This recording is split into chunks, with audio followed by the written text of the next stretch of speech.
Cholo Nerd and I are here to talk about Captain Marvel, but this time to dig deep into this film. And what does it have to say about identity?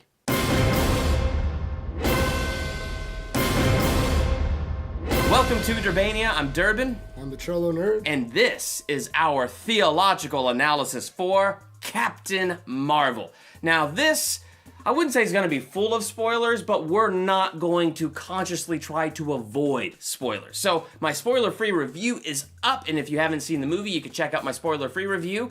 After you see the movie, come back, watch our theological analysis, and then tomorrow we're going to drop a spoiler talk where we get more into the scenes and other stuff with the movie. So that's going to be super exciting, and I can't wait to dive into all of that. But right now, I feel like just in one viewing of this movie, it had a lot to say about identity. Would you like to know what you really are? We talk about, like the Bible, it talks about who you are in Christ, and it comes with a certain identity. You know, people don't realize how powerful you were meant to be, you know, in Christ. So then this movie totally, like, portrays that, you know? Oh, totally. Yeah. It's interesting, because like what you said about who we are in Christ, there's this verse in Ephesians chapter 1 that just describes where Jesus is seated at God's right hand. Mm-hmm. But then it's interesting because it says we are part of his body. Yeah. And then it says where he's seated, we're seated. Yeah. Because we are placed in Christ and given that identity. So you had that faster than light engine that was being built by Marvel. And when Brie Larson, Carol Danvers, blew that thing up, her body absorbed the energy. And it's interesting because Jude Law's character, right then and there, recognized it. He saw her absorb that power, and he realized what a powerful being she was. Yeah. So I think he did what the devil wants to do to us in our lives. He took Carol Danvers. We found you with no memory. We made you one of us. But here's the real sick and twisted part. When you really dig into this, you have the supreme intelligence continuing to feed this deception. That there's that thing on the back of her neck where they figured out they could shut down her powers. Yeah. And so with that thing on the back of their neck, they're trying to lie to her and tell her that her power came from them.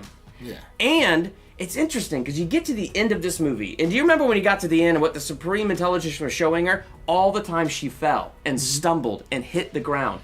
And she showed her all the times that she fell to condemn her and make her feel weak and powerless. Like she couldn't do anything. And to make her dependent on the Kree and the Supreme Intelligence so that she would continue to be their weapon in their service.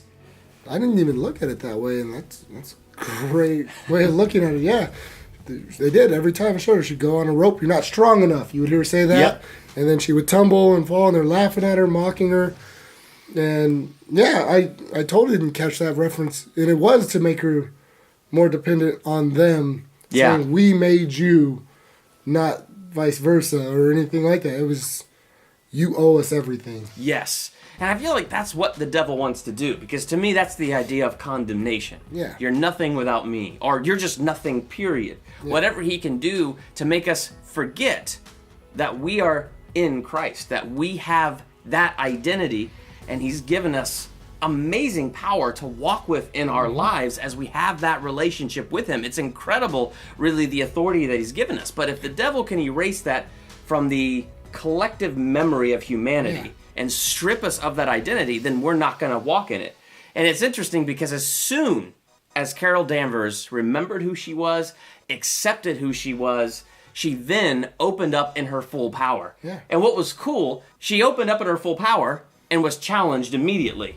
But even in that challenge, she was like laughing and smiling as she was discovering the fullness of what was actually inside of her. Yeah. And it was this like incredible scene to watch her discover the true nature, not only of her power, but how she can really control it because she's accepting who she is, what really is inside of her.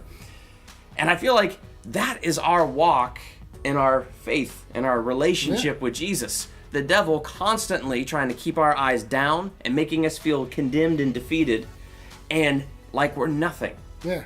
But the reality is we're forgiven.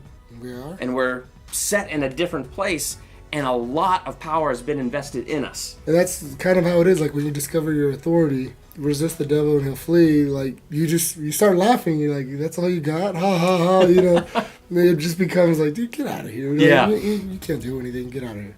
And that was kind of like with her. As she was discovering her authority, she's laughing because she's like, whoa, this is like awesome. You know? Yes. I didn't know I had this in me. You know. Yeah, and that was just cool. And that's like. Walking out of the movie and kind of thinking about it, that's what really, I mean, you see her full of light, she's glowing because that's just the nature of the power in her. Yeah. And it's just amazing because I was just thinking about that, like that's what Jesus does. He makes us new creations. He puts a brand new spirit in us. He makes everything brand new. Yeah. And he gives us this authority so that the devil, the enemy, doesn't have any more power over us. Yeah. We just have a hard time, like in the Matrix, letting go of the old rules and letting go of that old way. And sometimes it's tough to believe, but accepting who he is and what he's placed in us sets us free to walk in the power that he's called us to walk in. And who the Son sets free is free indeed. So when you watch Captain Marvel, what did you see in this movie? Let's talk about that in the comments. And while you're there, hit that subscribe button to become a Durbanian. Hit the bell by the subscribe button so you're notified for my next theological analysis. Yeah. Or movie review, such as our spoiler talk dropping tomorrow. So hit the subscribe button and hit that bell so you're notified the moment that drops. I'm Durbin. I'm the Cholo Nerd. Thanks for checking out Durbania.